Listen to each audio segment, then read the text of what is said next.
Investorni kidab qilsa nima bo'ladi? Pul kiritdik, loyiha boshlandi, keyin esa hammasi to'xtab qoldi.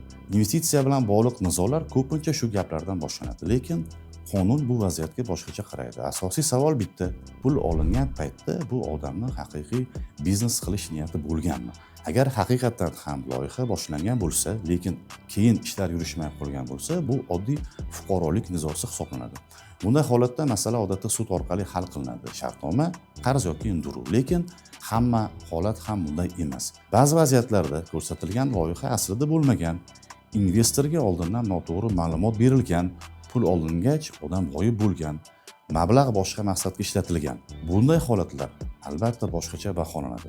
Bu yerda gap biznesdagi muvaffaqiyatsizlikda emas, balki aldash orqali pul olish ehtimolida ketadi. Shu sababli bir xil voqea ikki xil yo'lga tushishi mumkin. Yoki fuqarolik sudi orqali qarz nizosi, yoki jinoiy ish sifatida tergov. Buni hal qiladigan narsa hujjatlar emas, balki voqeaning haqiqiy rivoji.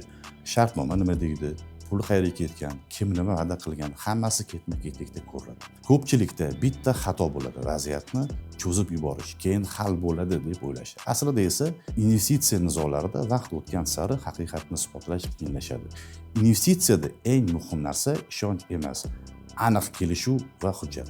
Agarda sizda ham mana shunday muammo bo'lsa, darhol bizga murojaat qiling.